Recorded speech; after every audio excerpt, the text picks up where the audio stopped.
When we look at big games, especially in the Big-12, and you start asking yourself, what's really on the line this weekend in the Big-12, in the SEC, in the Big-10?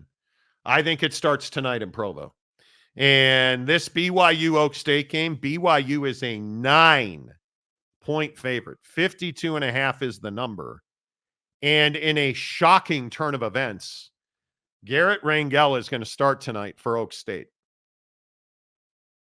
Are you surprised that they have benched Alan Bowman? No, I'm not. Look, Alan Bowman is talented. He can throw the football a little bit, but he's unimaginative. He's not creative. There's not explosiveness, in my opinion, in their offense with him. Now, that's not all on him. Obviously, we've talked so much about Casey Dunn and the play calling and, that part of it. So I'm not sitting here saying it's all on Bowman, but what I am saying is Bowman's not helping anything. And, this game tonight, I'm telling you, Mike Gundy, it's not lost on Mike Gundy that they're going to Provo to die. Like, you're going to Provo to play a football game that I'm just telling you, we're sitting in Salt Lake. It's like 40 degrees right now and pouring rain. Just telling you right now. So the idea that this game is somehow going to be some passing, display couldn't be further from the truth. What is going to take place in this game for both sides is running the football. And that's why I think Rangel is starting this game, because you need more mobility out of your quarterback. Now, I'm not sitting here saying Garrett Rangel is some, Lamar Jackson of a quarterback where he can just run all over you. He's not Avery Johnson, but he's more mobile than Alan Bowman. And I think for that reason alone, that's why he's getting the start, because Mike knows, hey, we got to be able to run the football tonight if we're going to have any chance. And we'd like to be able to run some RPO and have some more flexibility. And that's why I'm not surprised. Well, obviously, you're going to have to run the ball tonight. And the biggest concern you have at Oak State is the offensive line is not pushing the pile. They are not creating lanes. I think it is a real problem. And I don't know how you fix that, because Mike Gundy, I think we all recognize that Mike Gundy, 2 weeks off, to prepare for this game. You feel like historically Mike Gundy's done well when he has time to prepare for an opponent. He has a history of turning things around. You have systematic issues in the run game. You have a guy in Ollie Gordon who doesn't look like he wants to, and you have an offensive line that does not push. Alan Bowman, I would agree, is a statue. He does not run the ball particularly well. Garrett Rangel, do you need a guy who runs better than he throws at BYU? I don't think you do. I would agree. It is going to be a weather game. The field is not going to be firm. I think you are still going to have to throw your way to a victory in this game tonight. And I think that BYU has an aggressive linebacking core that will spy Rangel to a certain extent. He's going to have to prove that he can be a game breaker. But I think it is going to be very difficult for Oklahoma State to come to Provo and win this game. I think the bigger issue for Oak State is they have holes all over that defense that they have not been able to fill. Mm-hmm. And BYU is moving in the right direction on the ground.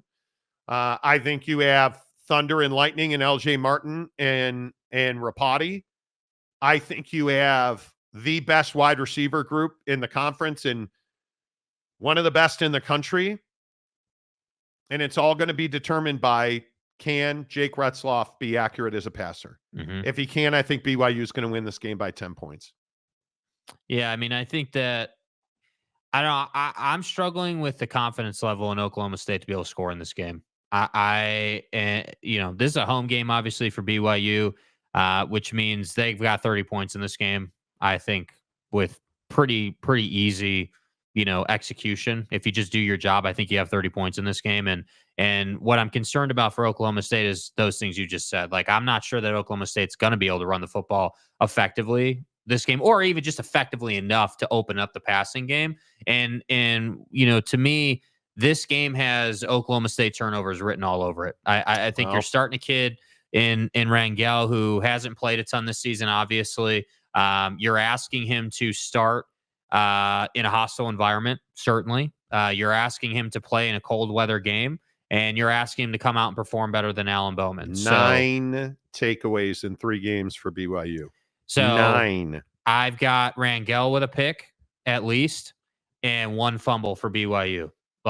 So 2 turnovers recovered for BYU. So to me, I think the 9 points is conservative. I think this is 31-17. This is more than a 10-point victory for sure. Yeah, I don't know. I think it is going to be very interesting to see how physical BYU can be. I think that Ollie Gordon's got to have a breakout game. I can't believe that it would be tonight on a less than ideal field because of the weather. I mean, it is raining and snowing. And you should note that it's going Utah to be windy. right now. It's going to be windy as well. Yeah, there is a weather advisory in northern Utah, which does not cover Provo. But if there's a wind advisory and they're talking about between 30 and 50 mile an hour gusts and 20 miles an hour sustained, you're probably half that in Provo tonight. So you're going to have 10 to 12 mile an hour sustained winds. Probably going to have 25 mile an hour gusts. It's going to be tough to kick. It's going to be tough. It's going to be tough to be explosive in the running game. I don't see how Oak State can. I don't have a way that Oak State wins the game. Yeah, BYU would have to be. They would have to regress completely on defense. Ollie would have to have a 200-yard, 250-yard game. And I just don't see BYU giving that up. Yeah. Not at home, not on a Friday night. The Rock is going to be loud. I mean, this fan base is going to be rabid. Everybody gets a Cougar's hail during the game and then when they get home. My point is, I think it. I like BYU 31, Oak State 21. That's my feeling on this game. 31-17. I don't think they score 20 points. You don't think they score 20 points? No. All right, drop them in the comments section. Where are you guys at on the score of this game? Brandon Butler gives 5 Monty Show memberships. Let's go. Sorry, a little late. My bad. Thank you, Brandon. Appreciate that. Thank you. Look at that. Tanner Plummer back in the membership. Now I got to ask a question just real quick, not to get too sidetracked. Tanner, do you really not know where the membership button is on the channel? Tweeting at me yesterday. Well, where Monty, 2 holes.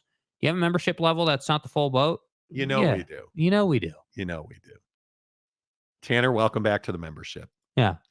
Gumby says 24-9 BYU. Okay. I like it. Justin Bemis. Tanner, BYU big win. Tennessee over Bama, Texas by 10. Okay. We'll get to that. Okay. The Rock is going to be rocking. Yes, it is.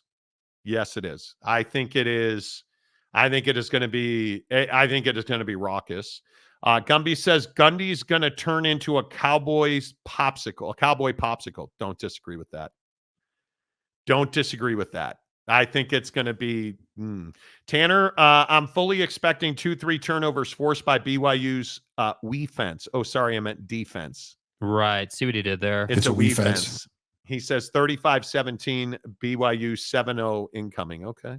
Mike Rodriguez, Cougar Tail, the Zach Wilson special.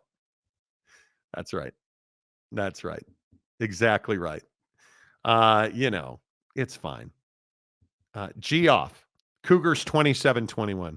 Most people are heavy. Charred cake, Perdon't by 3. I think Perdon't's going to fire their coach. What? No, I'll never say it the right way. Hey, bro, can you re-comment but get the name right? Perdon't by 3. Would you mind? Yeah. Daniel Dixon, BYU 42-14. I don't know about a blowout like that. Yeah, well, I just think with the weather and the way this game's going to work, I just don't think 42 points is in the cards tonight.